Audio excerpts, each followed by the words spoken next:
solution.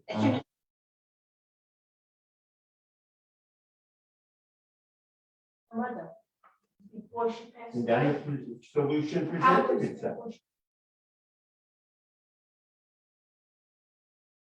We're building out of wood.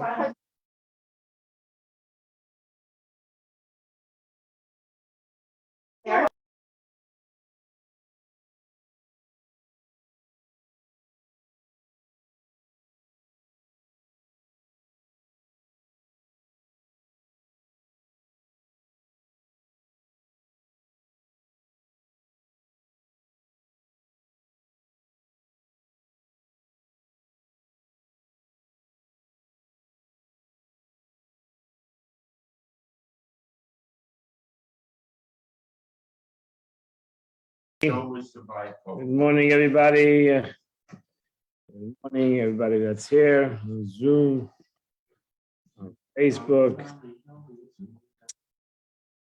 Today, the Parsha is. Today we learned the last Parsha. This week is the last Parsha, the book of Vayikra, the book of Leviticus. The Shabbos. When we read the Parsha, we say Chazak, Chazak, V'nis Chazek. Because we end the portion, we end the book, the whole book of the Leviticus, from the book of Vayikra. And a very special book. It was the third book of the Torah. Called the book of holiness, book of Karbonis, book of sacrificial offerings. This class is called You're Feeling Uninspired? Question mark. And the answer is great. Now it's your chance. Well, heading to this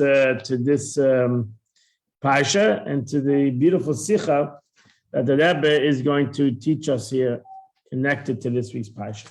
So if you have the book, we are going to page number 71. Number 71, the question, as we said, when you do feel inspired in your practice of Judaism, when does it feel a burden to you? What do you do when it just don't feel like it? That is the question that Rebbe wants to answer. Because we as Jews, we're not tzaddikim, we're not the most righteous people, we all have struggles in life, and sometimes we have a bad hair day, as it say in Judaism. And not every time do we have the total feeling of spirituality and the total feeling of an upbeat situation. Sometimes it's hard to get out of bed. Sometimes it's hard to do a mitzvah. It's hard to get us motivated, and we don't feel inspired. The Rebbe is going to answer this question and to give us inspiration and to inspire us even when we're not inspired. So first we start off with a verse in Joshua, the one who took the Jews into the land of Eretz Yisrael. The verse says, Yeshua, which is brought down in the book of Yeshua, the prophet Yeshua, who brought the Jews in the land of Israel. He says to the Jews, the book of the Torah should never leave your mouth. You should meditate on it. You should meditate upon it day and night. And then he ends off, Chazak ve'ematz. Be strong and take courage. So Rabbi Yechiel Michal Alevi Epstein says, famous rabbi and author of Jewish commentary on the Torah and also in Jewish law. He says the verse cautioning us that the Torah should never leave our mouth continues with, be strong and have courage. This is the source of our custom to announce at the conclusion of the book when we finish the entire book, we say all together in the shul as the Balkora, the one who reads the Torah ends off the Torah, we say, Chazak, Chazak, V'nis Chazek. Be strong, and we will be strong. So that's what the tradition has it. So we finished the whole book of the Torah. We finished the Parsha. We finished the Parsha Bechukotis. We finished the book of Vayikra, and we go strength. We say that we started and we finished. We have a whole concept we are going to go from strength to strength. The concept in the Torah, and that is that when we say chazak, that the end of the Parsha, the end of the not the Parsha, the end of the whole Torah reading of Vayikra, the end of the whole book, we say chazak, because we are connecting the beginning of the book with the end of the book. Connecting the beginning of the whole Vayikra, the whole book of Leviticus, with the end of the book of Leviticus. It's like one book. There's 5 books of Moses, Chamisha Chumsha Torah. There are 5 books in the Torah Shabbat, in the written Torah that Moshe Rabbeinu gave us. These 5 books have different 5 purposes. And that's why there are 5 different books. Even in the Torah itself, in the scroll itself, there's a separation between the 5 books of the Torah. So every book has a purpose.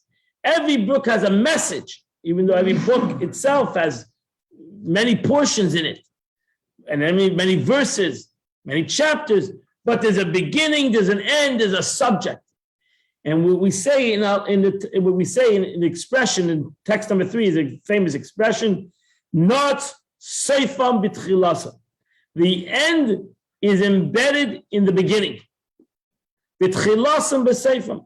And the beginning is in the end. So we can find the beginning and the end are interconnected. The whole book is interconnected. But we can find a very special connection between the beginning of the book, the starting off of this book, the book of Vayikra, the book of Leviticus, the way the book starts off, and the way this book of Vayikra, the entire book, the 3rd book of the Torah, so to say, ends off. And we can make the connection between the two. To give us this connection will give us the whole purpose of the book. And that's why we say chazak. We just finished the book. We say that this whole book of the Torah, the book of Vayikra, the book of Leviticus, will give us the strength to go on, and in Shem to start the book of Bamidbar, the book of the Bamidbar is the desert, the book of Numbers, whatever. The last verses in the Torah of this week's Parsha. It ends off with 2 different laws in tithing, in the aspect of the animal tithing.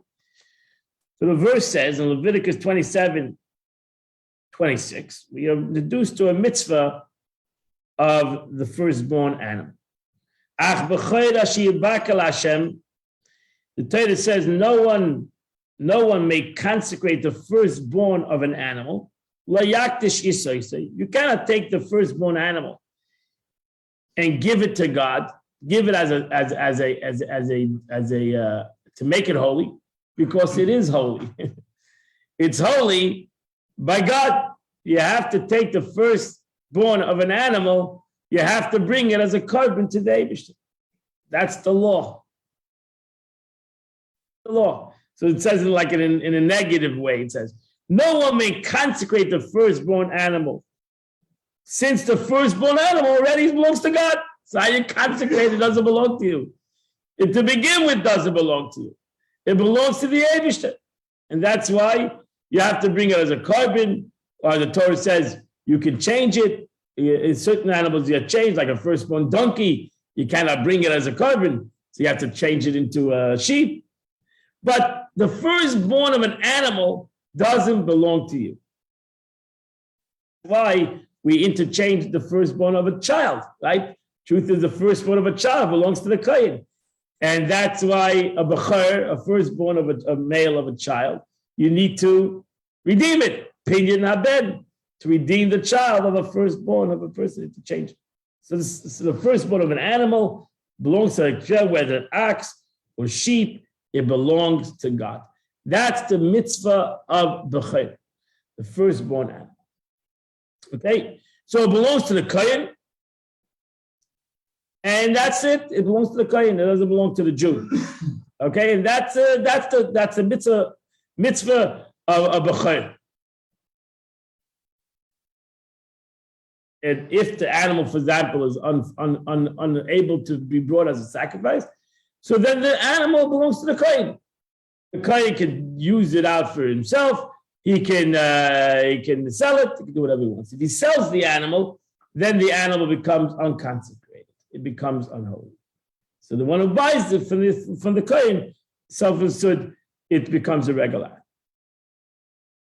Most important thing, one of the only laws that this animal has, that it cannot be, the kohen can sell it to a person, but he cannot put it on the market. He cannot just give it to the marketplace. It has to be sold because it belongs to the kohen. It has to be sold by the kohen. Okay, that's law number one.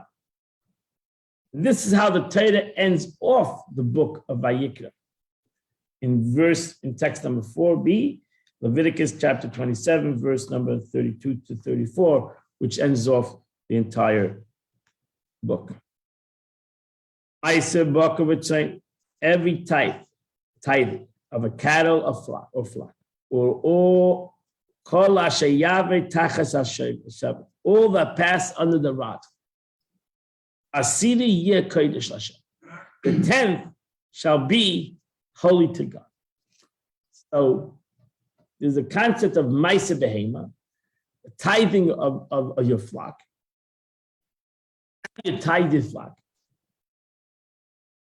That a person should go into his flock and pick anyone he wanted. That might. Why should I pick a beautiful animal? I'll pick the meek one, right? So what the Torah says, you have to line up your sheep. You only have one doorway to go out. And as your sheep goes out, you mark the 10th one. And that's what the Torah can lay a vacket. No one may pick out of good or bad or make any substitution. Whatever the 10th one goes out, that's the one that becomes Kodesh. If you're gonna substitute it, you're gonna say, oops, by mistake, the fattest sheep walked out the 10th one. So I'm gonna do a substitute. I'm gonna say, you know what? I'm gonna keep this 10th one, and I'll pick a substitute. The substitute becomes holy. The one that you gave, the 10th one that you marked, and the one that you substitute become holy. They both become holy. They both become holy. You're not allowed to redeem it. That's the penalty. So therefore, just let it go. Every 10th sheep becomes holy. End off. This is the commandment that God gave Moses on Mount Sinai for the children of Israel, and that ends off Parshas the Bechukotis. That ends off the whole book of Leviticus. Chazak. And that's the ending of the entire book of Vayikra.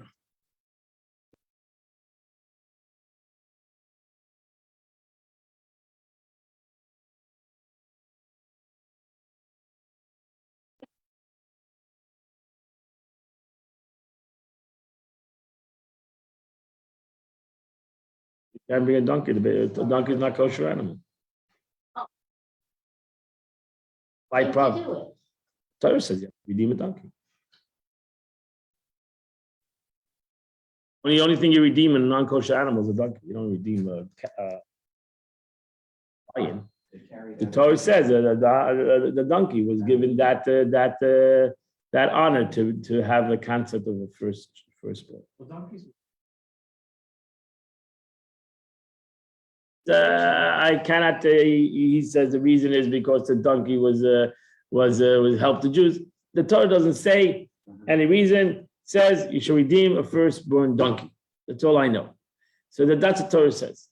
So the donkey is really needs to be brought as a carbon, really, but he cannot bring a donkey as a carbon because it is not kosher. You can't bring a non-kosher animal. Therefore, you have to redeem the donkey. It could be because I am.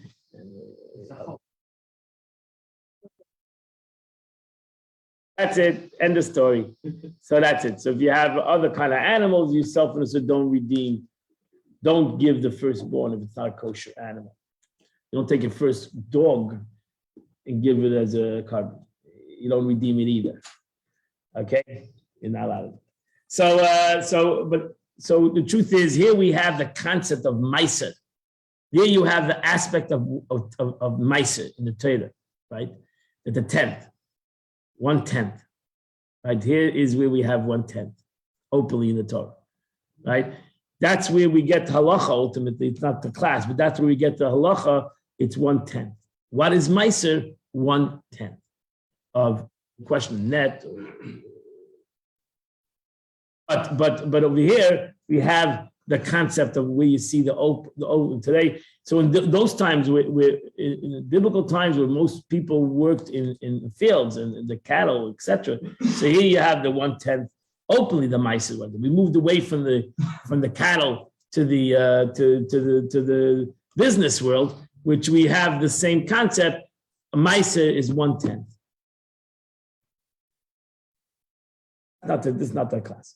So let's go to the beginning of the Torah. So we see the open connection between the beginning of the Torah. You don't have to be a genius to see the connection between the beginning of the Torah and the end of the Torah. Because you have the beginning of Torah, text number 5, Leviticus chapter 1, verse number 1, Vayikra Moshe, and God called to Moshe, B'Oel Moed, Lamer, saying, Daba b'nei Yisrael, v'amarta aleim, speak to the Jewish people and tell them, Adam ki yakim mekan korban, when a person amongst you will bring a sacrifice to God, the Torah says, right, you shall bring the sacrifice of an animal, either cattle or flock. So the Torah begins with cattle and flock and ends off with cattle, with sheep and oxes. So we see the connection between the beginning and the end of the Torah. But the truth is, what is the connection? The connection is sacrifices. This is the book of sacrifice. We all know that. We went through the whole Parsha together, the whole book together. We know that this is the book of the sacrificial offerings, the concept of a sacrifice, bring a sacrifice. So really, we have to comprehend what is the meaning of a sacrifice. What is the purpose of sacrifice? And then you'll get the whole concept of the book. We all know the Alter Rebbe is teaching in why we all know, because we've learned it many times already. So we all know the beginning of the Alter Rebbe is teaching in the book of Vayikra, famous teaching of the Alter Rebbe, text number 6 on page 75 in your book. Verse says, when a person amongst you brings a sacrifice, person refers to the supernal one. God brings a sacrifice. Adam goes in Kabbalah, as it said. He doesn't have it. He doesn't have it. The English not translate the Hebrew exactly. In Kabbalah, it goes on the concept of the mus Adam shalakise. Ezekiel, in the famous Kabbalistic teaching in Yecheskel, in Ezekiel, where he talks about the Merkava, the chariot of God, which whole Kabbalah is based on this whole prophecy of Ezekiel, which is called Maisa HaMerkava, the whole concept of the chariot of God. Upon it was the face of animals, he says, and upon the chariot was a kisei, was a chair. Upon it sat the image of man. This is, again, it's extremely a deep prophecy, and as I said, it's a deep Kabbalistic concept which Kabbalah states expresses itself out it in great detail. In essence, Kabbalistic interpretations is you have Adam de Le'ela, man above, the visage of man. I always say Adam, the word Adam, man, has within it two meanings. All humanity is called man, Adam, right? Or there's another expression, the prophets, Atam Kruyim Adam, you are called man. What is Adam? What is Adam? Adam does not mean man or male or female. We just call Adam the first man, but really Adam means humanity. Why was humanity called Adam? The Gemara says that it's called Adam because Adam can have two meanings. It can have Adam el Elyon, that you are compared to something above. Adam, means you are in comparison. God said the expression, even in Genesis, let's make man in my image, whatever that means. Again, it's very high, in our image, whatever. whatever that means, which is talking about himself, whatever that means. And that's why Ezekiel said, he saw upon the chariot, he saw upon the seat, the visage of man. And then you have the word Adam is called Adam. He's called because he's Adama. He is earth. So you have the total opposites, right? In the word Adam, the Gemara says, Talmud says, you have total opposites. You have within him a godly image, and at the same time, you have the physical image, the physical, not image, a physical particle of man. Within the man, you have in essence the way he looks above his spiritual entity, which is, as you just said, make him in our image. And you have man the way he is in this world. So the Alter Rebbe says, who is bringing the carbon? The upper image. God, so because the soul is a part of God. So God is the one who's bringing the carbon. That is the meaning. When a person amongst you brings a sacrifice, it refers to a time when the divine inspiration of the supernal one descends to bring the heart of the earthly man closer to God. Say that again? That is the meaning. When a person amongst you brings a sacrifice, it refers to a time when a divine inspiration of the supernal one descends to bring the heart of the earthly man closer to God. Meaning, in simple terms, or in Kabbalistic terms, we call it asarusa de la'ela, an awakening from above. There are times that God, so to say, descends and awakens a person. Decides that it's time to waken up this person for whatever reason at this present time. It's time for something greater than man should awaken man.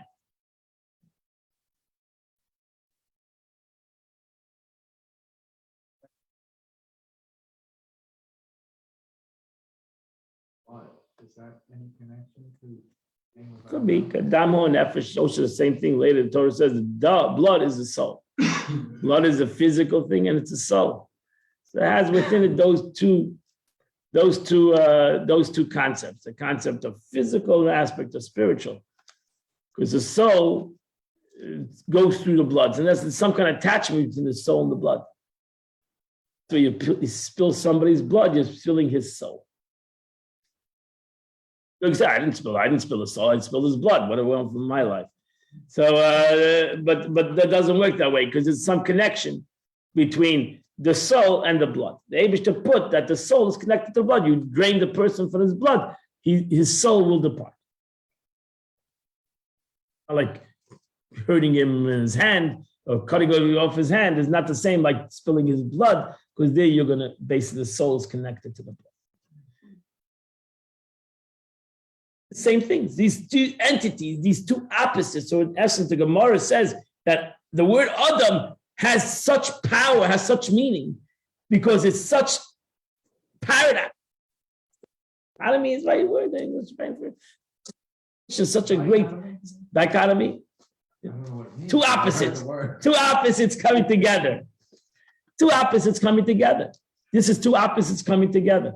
Something that's from above us. So how does that happen? Two opposites coming together can happen two ways.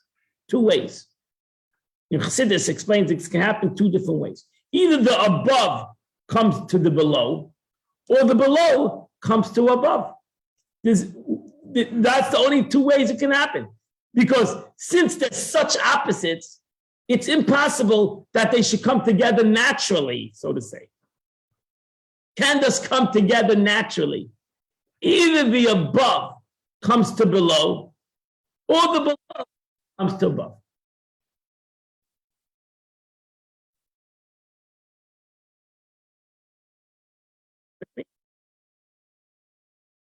And that's, you'll understand, these two concepts is you'll understand in general aspect of Torah. there are certain things that come from above, and there are certain things that come from below. Now, even the thing that comes from below needs the above to give it its capability to come from below, but still it comes from below.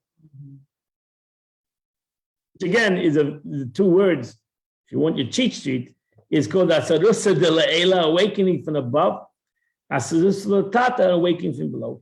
And there are positives in each, and there are negatives in each. Something that comes from above, an inspiration that comes from above is unbelievable because it's higher than ever you can. It's a revelation that never, it's impossible even to ask for. It's something that is totally as a gift. But it's not, doesn't last. That's the problem. It doesn't last.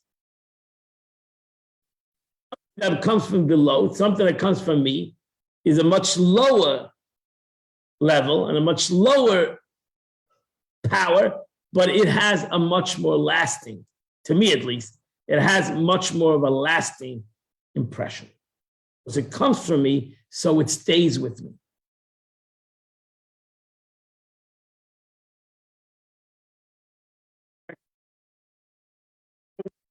Two concepts. To be able, in our service of God, we need both of these concepts.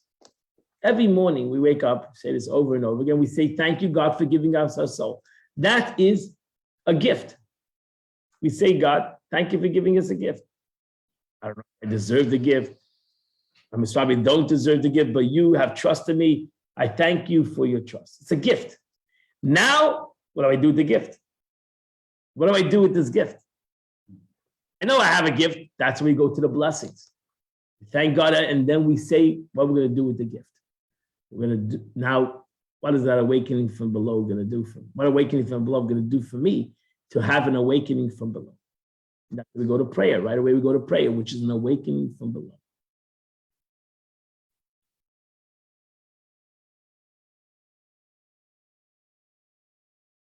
It's harder. The awakening from below. The awakening from above is a gift. It's not dependent on me. The awakening from below is the harder thing, and that's the struggle.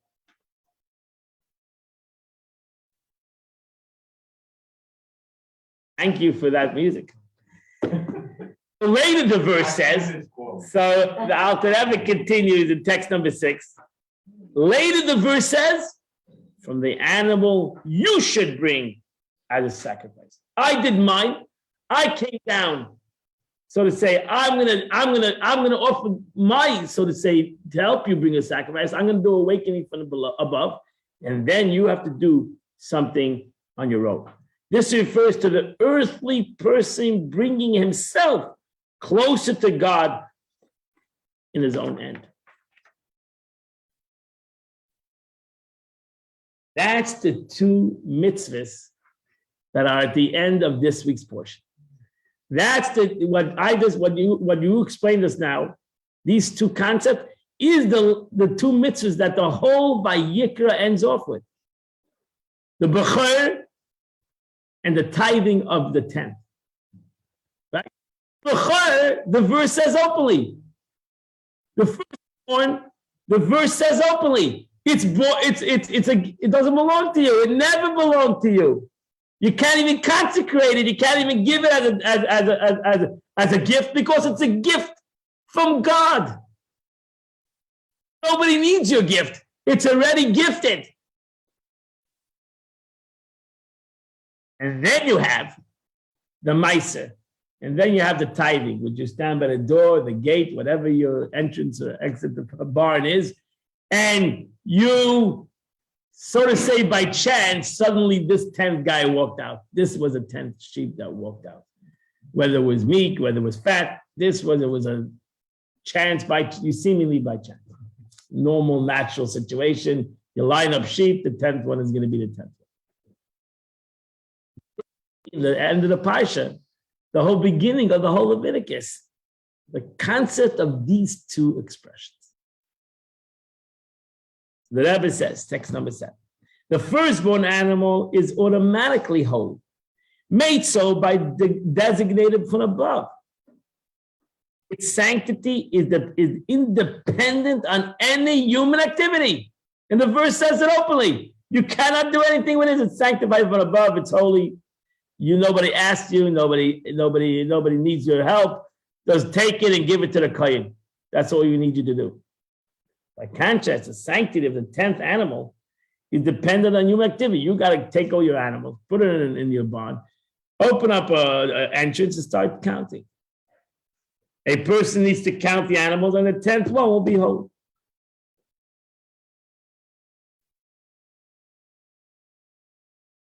So if you take these two mitzvahs in the Torah, which, as I explained, the Rebbe explained, that these two mitzvahs show on these two concepts, the question will be, what's better? What is better way of service of God? The bechor or the tithing? That is service.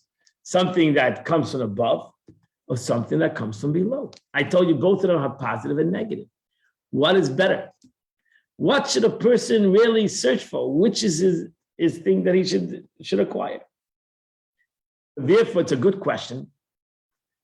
And the Gemara answers the question in a general rule. Gemara says, the Gemara in text number 8, and this is important, in general, we say this always, Hakal Heilach Achar Achitim. Everything is determined according to the end. What ends good is good. Right? That's the expression. Everything goes according to the end. All's well that ends well. Correct. Everything Hakal Heilach Achar Achitim. So therefore, the Gemara means in essence, what is the ending of the Parsha? What is the ending of the Torah? The law of Ma'aseh. The law of the animal that comes out 10th. So what does the Gemara in essence want to tell us? That in essence, even though you have the Bechor, which is a consecrated thing by God, but the Torah ends off the law of Ma'aseh, which tells us that is much more precious to God. The Ma'aseh, the aspect of the guy standing at his door and counting 10, and by the 10th that goes by, I don't know why, just by nature, this is with the 10th animal, that's the most important. The Rebbe says the firstborn animal is automatically, I'm sorry, I got the wrong one. The Alter Rebbe says number 9. We find two levels of divine service. One level is inspiration from below, when a person exerts himself physically and mentally and consecrates deeply with a humble heart. This causes him to merit the light of divine closeness. In this model, there's an inspiration from below, which then generates inspiration from above. Second level is when a person suddenly feels inspired without any preparatory work or effort. We see this often when people suddenly become inspired and experience intellectual, emotional excitement in their prayer for a period of time without knowing where this feeling came from. But this inspiration is short-lived because it's an inspiration from above designated to generate an inspiration from below on our end. The difference between these two levels is that when we have a genuine inspiration from below, as a result of hard work, it's enduring. And I think that the most important thing, the lesson that the Rebbe wants to bring out, Chassidus wants to tell us, that even though my inspiration from below is very meek, it could be extremely meek, oh, very low, right? I'm not that inspired. I'm inspired a little, just to do the right thing, maybe. Inspired to come to shul, even though I'm not per se enjoying it to the fullest expression of what I'm supposed to do. Even I'm inspired to do the good deed, even though I am not truly inspired to, and I don't feel the inspiration totally. That is what's important. Not diminish any inspiration that you have or any inspiration that somebody else has.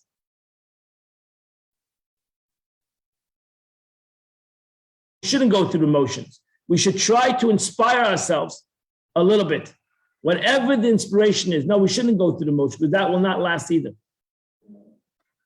We should try to inspire. We shouldn't say it's either a total inspiration, and if not, it means it's not real.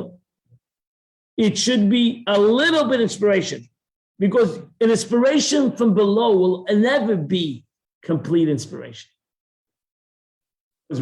Because it's very limited, our inspiration. So it's always going to be a limited inspiration. But it'll be your inspiration, it'll be my inspiration. And we should not diminish our inspiration. We should never diminish the quality, the quantity of our inspiration. Even our small inspiration goes a long way. And therefore, that's the right. So even the guy, what did he do already? He put all those animals in the barn, and he counted 9, and the 10th one he did it. But that's the meiser that the Torah ends off with. That's the tithing that the Torah ends off with. It's what the Jew did, right? It's not like the Bechor, which is consecrated by God. It's the little action that they did, that he decided he's going to be inspired today, right? He's trying to push it off this mitzvah, right? Every 10th he has 100 animals. He has to now give away. Every 10th one, he has to give away 10 of the animals to the kohen. It's not such an easy thing to do, right? And he's gonna he's gonna open his thing, and the 10th one might be the biggest one in the herd. Them to line up in size frames. Belongs to the kohen. They sacrifice. Really? They sell it, it belongs to the kohen. Depends. If it's unblemished, they have to bring it as a sacrifice. If it's blemished, they can sell it. They can do whatever they want.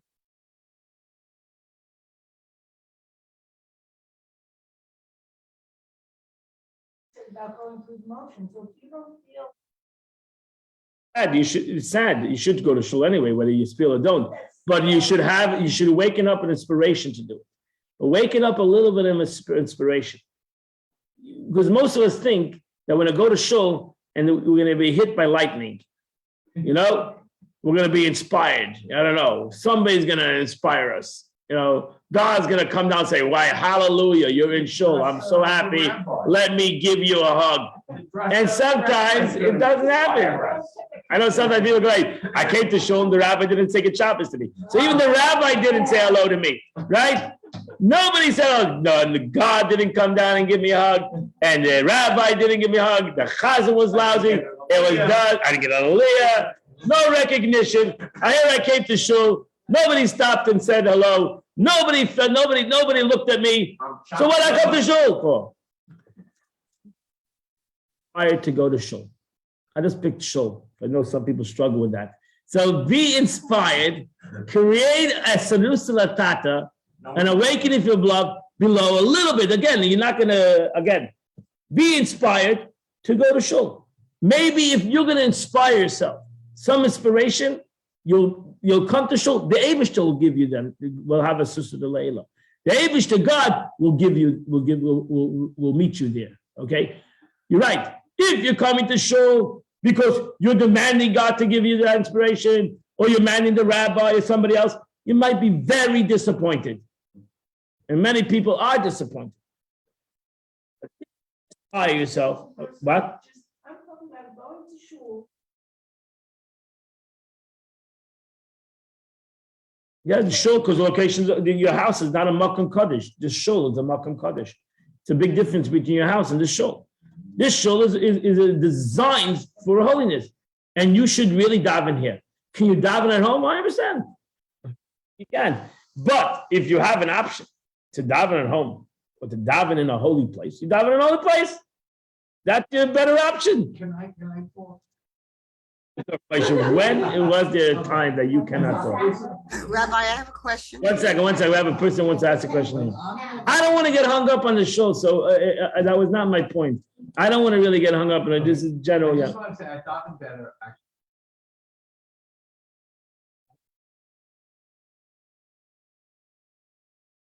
Because you're coming to the shul. So I have to. You just like you daven at home, because you're davening to God. You can do the same thing over here. It has nothing to do with them going so fast. There's nothing to do. It has nothing to do. What do you care? They're going fast, they're going slow. It has nothing to do. You came to daven to God. Just daven here like you're davening to God. If I'm doing my. Because a minion elevates the whole thing. That's it. The minion makes it a holy situation. So the minion creates the concept of holiness in the room. So therefore, you should daven in a shul. You should daven in a shul, even if you're not davening with the minion. Yeah. You're still in the minion. So again, I And can't concentrate is better being in the. No, On anything. concentrate on davening to God. Just like you're davening at home to God, you're davening to God here. So okay, I'm not gonna take.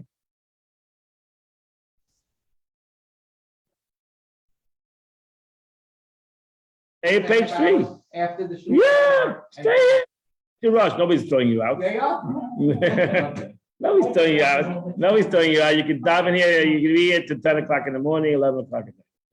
Daven is untehay. So, yes, what's your question? Okay, so I'm over. Okay, so this may be a question that you're not going to appreciate, but I need to ask it because it's something that's very real. What? I'm gonna. You can't hear. You got to talk louder. This may be a question that you're not going to appreciate, but I have to ask it because it concerns me and my husband, so and other people. So Hashem wants us to be in a minyan, wants us to be in shul, and yet COVID is eliminating those chances. So it's almost like a hypocrisy. No, it's not. If a person is sick, then the Eibishter doesn't want him to be in shul. That's not what I'm saying. We want to go to shul. What if you Doesn't want mean to if go you're to shul? sick, the Eibishter doesn't want you to be in shul. That's it. So finish. So if a person is sick, so then he doesn't have to be in shul. I'm not saying if you're sick. I'm saying you want to go to shul, but you're afraid to. So if you're afraid because you're afraid of getting sick, it's the same thing. Then the Eibishter doesn't want you to need you in, then they don't want to go to shul. That's it. The Eibishter doesn't want you to go to shul in fear. The Eibishter wants you to go to shul and enjoy. And you should enjoy the shul. If you're not enjoying it, if you're in fear or you're sick or whatever, afraid of getting sick, then the Eibishter understands that you cannot be in shul. The Eibishter doesn't want you to go to shul out of fear. And that's what we say, you can go to shul also, forget about out of fear or not out of fear, but you can go to shul also just out of rote, right? And that's not a susalatata. You need to have an awakening from below. There needs to be, again, should you do the mitzvah without any awakening? Yeah, everybody should do every mitzvah, but self-understood. God wanted that it should be a Jew that does the mitzvah. Okay?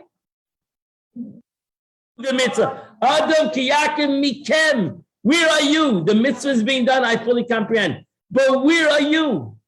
And that needs to have a sursa delatata. That needs an awakening from below that I'm doing the mitzvah. It's not that the mitzvah is just being done. It's a wonderful thing the mitzvah is being done, but needs to be mikem. So even in Vayikra, with the Alter Rebbe says, Adam Kiyah goes on God, that God is facilitating the concept to bring us close to him. So it's really God that's facilitating this whole thing. But then he says to you, go and bring the animal. Truth is, God could have said, I'll bring the animal already. What, I need you? I'll bring the animal. You know, the animals will walk to the base of Mikdash. If I want to sacrifice, I can figure out how the animals to get there. And what do I need you for? No, the Abish says, I said to bring the sacrifice. I'm going to facilitate this whole thing, but then I want you to come and bring this. I want to have some asrusa, some awakening from below that you want to bring this animal. Not that you just bring it down because I said so.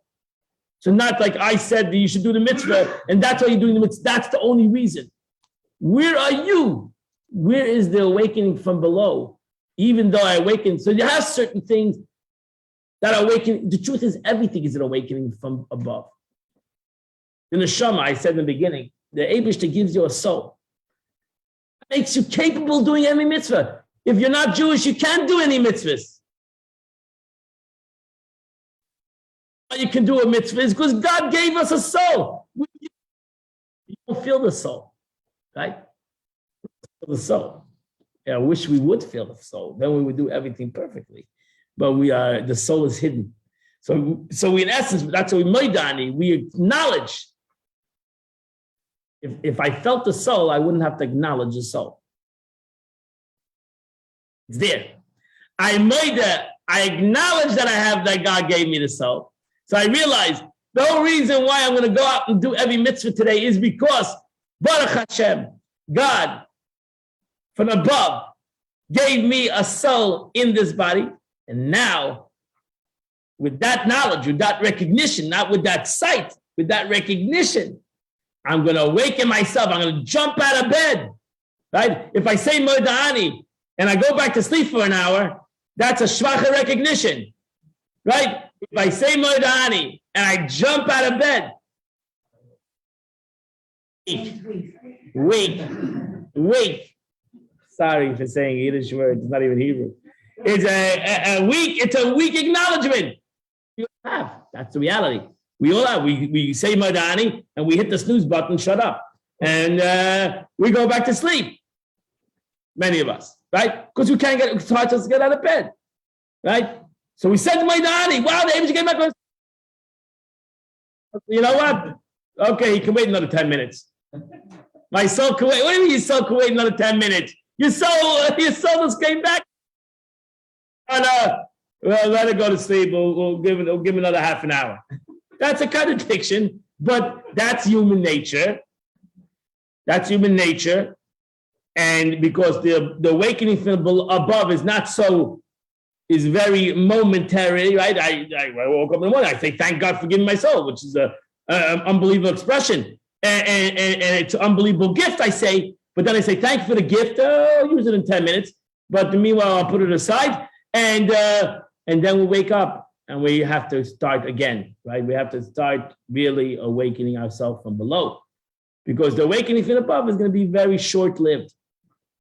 And it is short-lived. Why? Because the awakening from below is so important to us as human beings that we should awaken ourselves from below, either by learning or by whatever it takes, to awaken up a desire to do something, even how minute it might be. But that power is going to be much more everlasting, even if it's small, than just waiting for some awakening from above or doing things out of rote.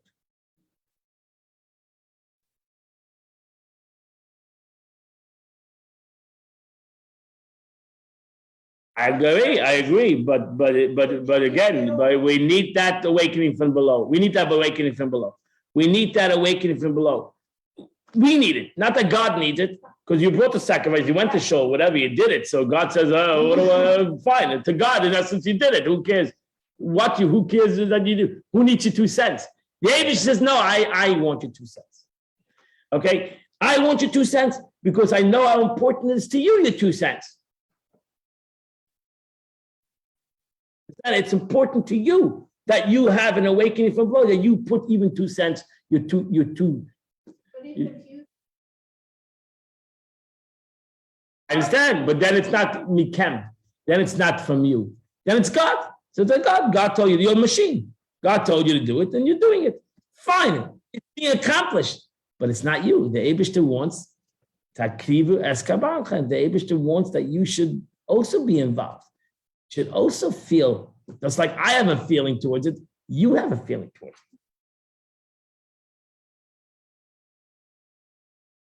Have a relationship with your husband or your wife. You don't want them just to be there because they have to be there. No, you want them to have a feeling towards you. We both have a feeling. I have a feeling towards you and you have a feeling towards me. Not just there because you're stuck in a relationship or you're here by default due to technical issues. You're here. You're here because you want to be here. And that's the Eibishter wants that too.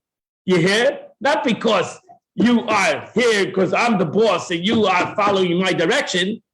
I want a relationship. I want to have you want to be here. You want to do it. You're enjoying doing it. You're happy to do it. Self-understood, that's below, I mean. Now, certainly God, inspiration is much more greater than mine, but God wants my inspiration. From him, my two inspirations is very powerful. For him, it's powerful. And for me, it's powerful.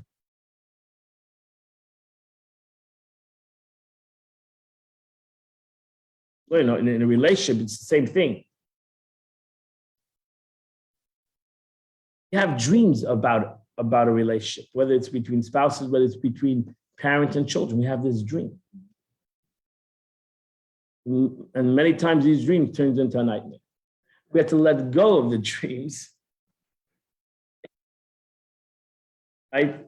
And have true joy from the other person, not what's in my dreams.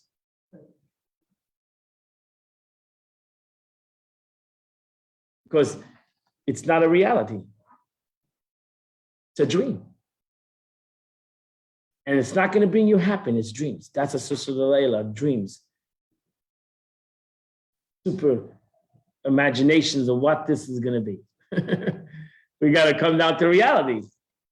And enjoy what that other person gives us, right? What they give us or what they can give us. And be happy with their giving, right?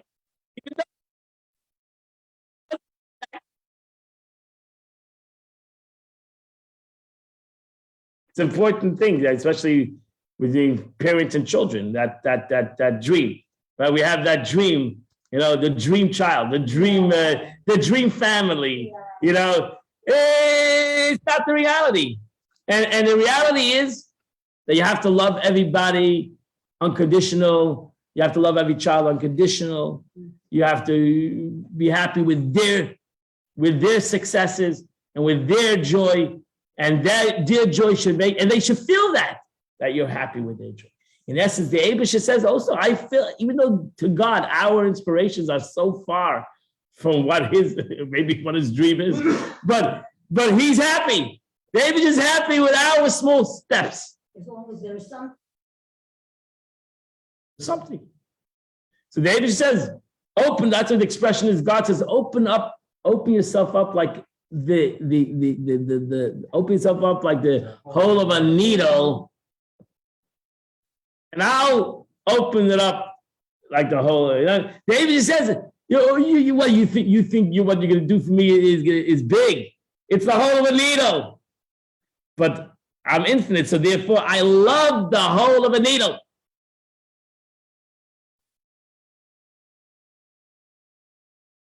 Do the same thing to other people. I love that you care, that you step forward.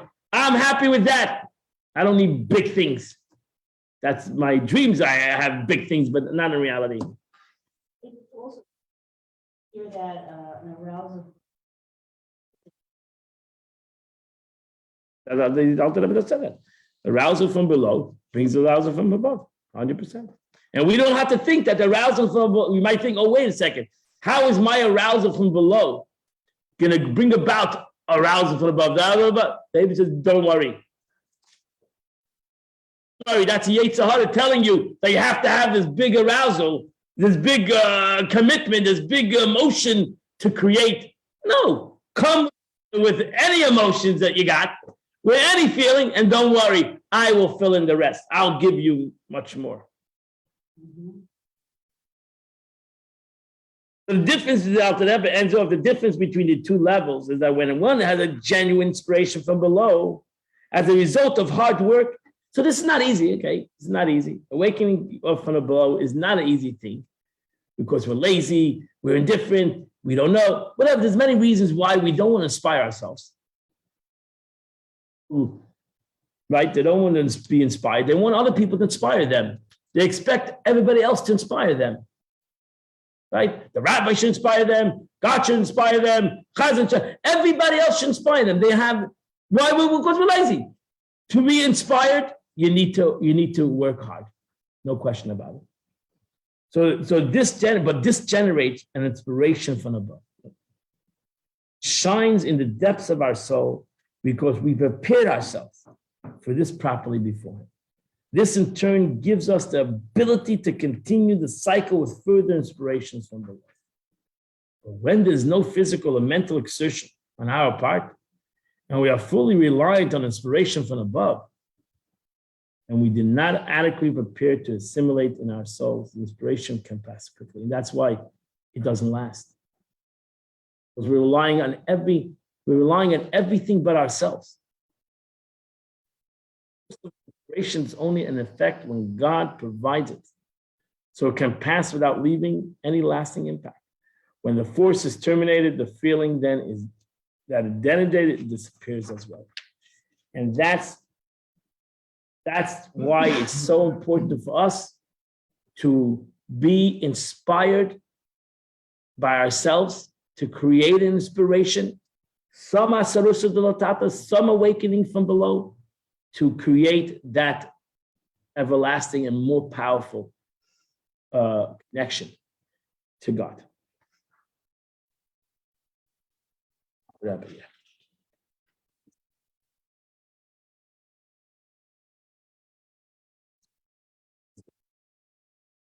Let's go a step. Now let's go a step. The Rebbe wants to go even a step further. The Rebbe says the whole Parsha starts off with the famous statement. It's called Parsha Bechukotis. Parsha Bechukotis is the beginning of the verse. Says text number 3, the beginning of this week's Parsha. Text number this will be here in the book. It's text number 10. If you follow my statutes and you preserve my commandments and perform them, I will give you your rains in their time. The land will yield its produce, and the trees of the field will give its fruit. Your threshing shall last until vintage, and your vintage will last until sowing, and you will eat and be satiated, and you will live in security in the land. So all the rabbis ask the same question. What is the connection? What is the connection? You follow my commandments, I'll give you rain. Behavior modification. Do mitzvahs so that God can give us rain in time. What they do that? It doesn't make any sense. The Rambam says that the meaning, the connection is no connection really. The connection is that God says, okay, you know what, if you do the mitzvahs, I'll make it easier for you to do mitzvahs. That's really the meaning. The Rambam says, listen, you'll do Torah mitzvahs, you'll follow them Torah mitzvahs, I'll make it easy for you in the world to follow Torah mitzvahs.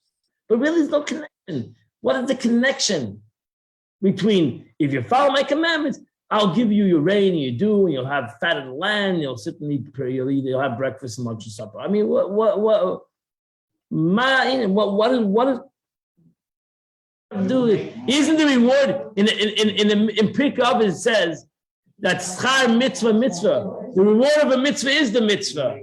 You shouldn't look anything else. You don't want to have physical rewards for a mitzvah. You don't want the reward to be physically, because why would you take a spiritual mitzvah and want a physical reward? No, we should want spiritual rewards. That's why many Gan Eden is the reward. Why would Gan Eden? We should have a spiritual reward. There's no rush to Gan Eden. Yeah, so therefore, keep it in the bank. But when you All the spiritual mitzvahs should be spiritually rewarded. with Soros, how can you do a mitzvah? Okay, so that means I help you do the mitzvah. There's no connection between the two. There's no connection. The mitzvah is a mitzvah, but self-understood. I need to be healthy to do mitzvahs. That's what that's what my mind learned it. That's what my mind has learned it. That there's no connection. Mitzvah is a mitzvah. The reward for the mitzvah is godliness. The Abisha says, I want to help you do the mitzvah. You're going to be sick. You're not going to do mitzvahs, so I'll make you healthy. So you'll be able to do mitzvahs. But really, there's no connection between the two. There's a connection. God is saying, you make my life good for me, the big, and I'll make your life good for you. And I'm going to help you out. You know what? No, that would make sense. That would make sense. Very good. In mitzvahs between man and man. God says, live a good life. You're a good person. I'll make the tefillin have to do with breakfast? It has nothing to do. Be a good person, give you good things, karma. But what does tefillin have to do with the whole situation? What is it? It doesn't have nothing to do with it. It has nothing to do. Kosher, I'm gonna give you a good life. I can tell you, live a good life. You have a good life. Okay, God said, living a good life means eating kosher. Living a good life means putting on tefillin every day. That has nothing to do with one and the other. What he asked us to do. Again, so then does do the mitzvah because God asked you to do it. End the story. So what is the connection again? The Torah doesn't say that. The Torah doesn't say do my mitzvahs and because I asked you to do it. No, the Torah says do my mitzvahs and I will give you a good life. What is the connection? Do my mitzvah because I asked you to do it. End the story. I'm boss. It's good to be boss. I'm boss. You're not boss. Do my mitzvahs, and that's it. And that I give you a good life has nothing to do with my mitzvahs. Chassidus, and the answer Chassidus is again, you should know this. Chassidus says no, they are interconnected. They are interconnected because the Eibishter wants that a Jew should live in a physical world and take the physical world and elevate it. The Eibishter wanted that you should have all your necessities and more than that, have luxuries. And how do you elevate everything in the world? In Chassidut, in Kabbalah, they do work hand in hand. They do go together. Gashmis and Ruchmis does go together. The expression of the Alter Rebbe. The Alter Rebbe says, the Eibishter, God, who is spiritual, made Gashmias. God took from the spiritual and made it physical, and he wanted a Jew to take the physical and make it spiritual. We thank God for making more physical things in the world so that we would be able to more elevate the physical. So God says, in Bechukotis telecho, if you're gonna want to follow the mitzvahs, then I'll give you more physical.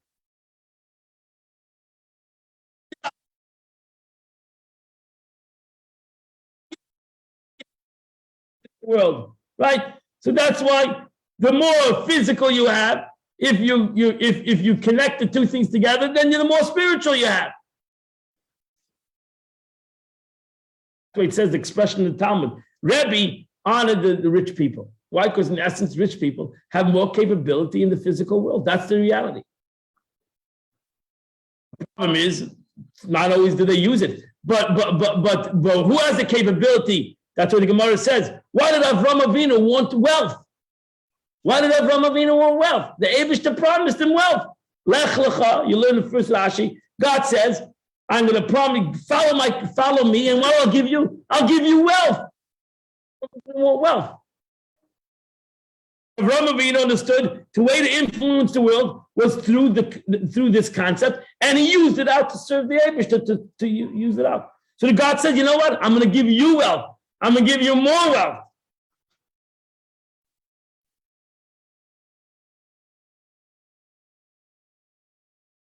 Say this, Rabbi Yehuda Nasi was the wealthiest Jew. We mentioned this Rabbi Yehuda Nasi was the wealthiest Jew in Eretz Yisrael. He was wealthier than kings, the Gemara says. Wealthier than kings.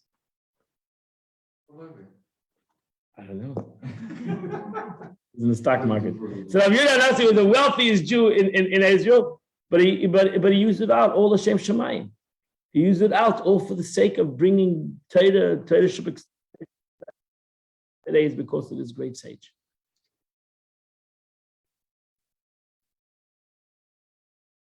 So the Chassidus says they work both together. We cannot have that there's two entities. There's the spiritual and the physical. We don't have separation of Chas Shalom, of church and state. Yes, they work totally in unison. Eibishter created the spiritual like he created the physical. And Eibishter wanted that the physical and the spiritual should come united as one. And therefore God says, if you follow my statutes and you follow my mitzvahs, you'll realize I'm going to give you more. If you're a Torah Jew, you're going to use everything in the physical world. You're going to use it out. L'shamayim, l'shem shamayim. You're going to take everything in the physical world and use it out for the sake of heaven, which is why I created the whole physical world to begin with.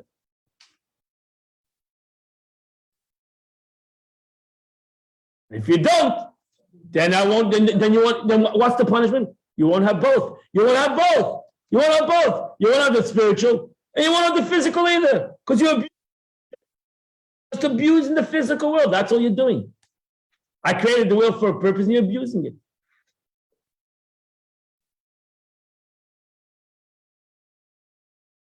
It says in text number 11, we got to end this off, is specifically the actions of the physical human being that manifest God's deepest desire.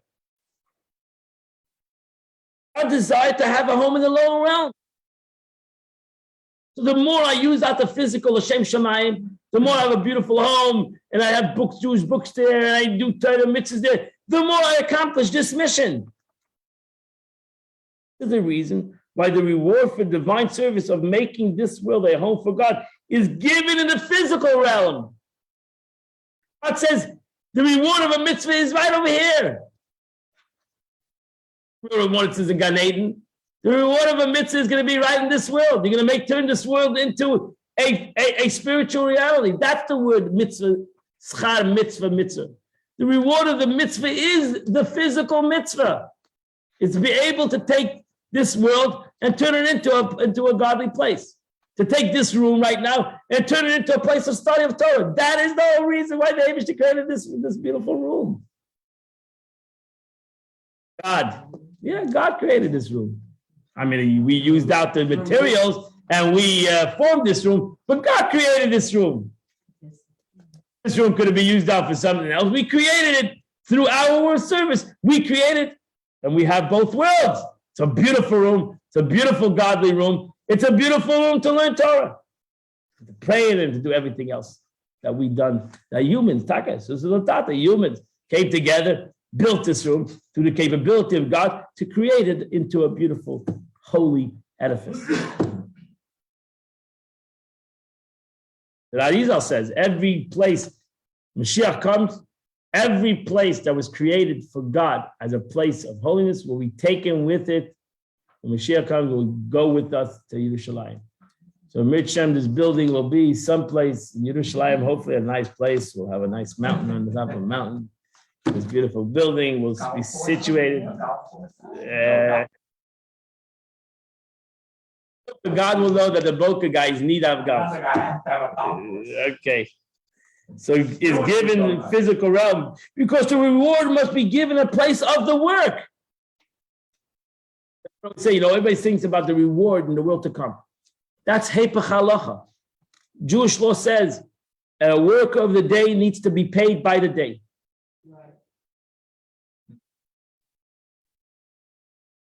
But God needs to follow his own law. I can't say, you know what? You work, I'm paying you in 120 years from now. That's your law. Your law is a worker of the day needs to be paid by the day. And that's why God says, yes, right. That's the law. And therefore, since you're working in the day, I'm gonna pay the day. And that's what he does. How we build the world to come then? Don't worry, there's enough pay. Don't worry, the Eibush has enough. This pay has multiple. This pay has because you don't realize what your mitzvah garners. What you're paying, that's what the Mishnah says. That there's a keren, there's the Foundation. no, keren is I keep on have a blockage in my mind with the word keren. Is the Vessel? no. Keren is the collateral.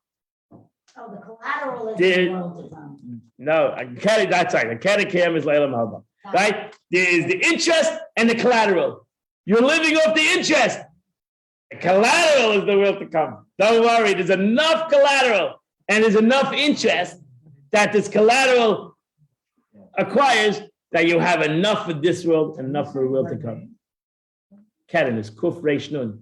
But that's her name. The collateral, is that the idea for Keren? The collateral, no, it's not the collateral, it's the, what's it called? Collateral, Interest. Foundation, no. No, it's the interest. What do you put in the bank? What is it called? principal. The principal. Thank you very much. What is it? The principal. Thank you. Thank you. I have a mind block with that word. Principal. The principals were to come, and the interest is with the principal. So the principal always stays. I did the mitzvah. That mitzvah can never be taken away from you. Can never. That's the principal. It's in the bank. But there's a lot of interest. God gives you a lot of interest. And that interest is enough for you to live a happy, wonderful life. Because the keren, the principle, will always be there. The principle can never be taken away from you. That's the beauty, my friends. The beauty is, well, how do we connect the Gashmis to the Ruchnias? How do we do that? So by doing the mitzvah, self-understood, but how do we truly connect it?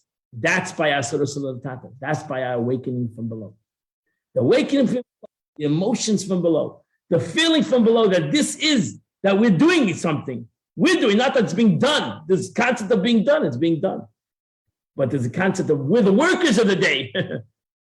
We're putting our own labor into it. Not that it's just being done because God said to be done, or we're just doing it, but we are doing it. We're working to do it. That is the awakening from below. That's why we all need to take some time and effort to awaken up this desire from below. It's not going to come easy. It might be hard, but we need to awaken ourselves up from below. And even though it's not going to be a great awakening, it might be a very small little awakening, but trust me, it builds and it's worth it. Even that small awakening is worth it. It's unbelievable, unbelievable power. It's unbelievable. Even as I said before, the verse, open yourself up like the eye of a needle. Yeah. Open yourself up. You have a big awakening. I'm not trying to take away from you, but we're human beings and we have so much other issues that don't let us to have this awakening. Shouldn't give up on that awakening. We shouldn't give up on that awakening. We should all have a little bit of an awakening from below that we do in ourselves, that each and every one of us awakens ourselves and inspires ourselves, creates a wanting to be a carbon. That's the whole Vayikra. Not that God gives you the capability of being a carbon, but that we want to bring a carbon closer to God. And that's the awakening from below. We want to. And by that awakening, we can acquire in Mitzvah Hashem that God will have a great awakening from above. Amen. I wish you a wonderful day. Beautiful Sikh of the Rebbe. Really, truly a beautiful Sikh of the Rebbe. And may we all have the main thing, chazak, chazak, v'nis chazek. May we go from strength to strength. And until we continue, until we have the ultimate awakening from above, is the coming of Mashiach and the revelation of God to all of us. Have a wonderful and beautiful day.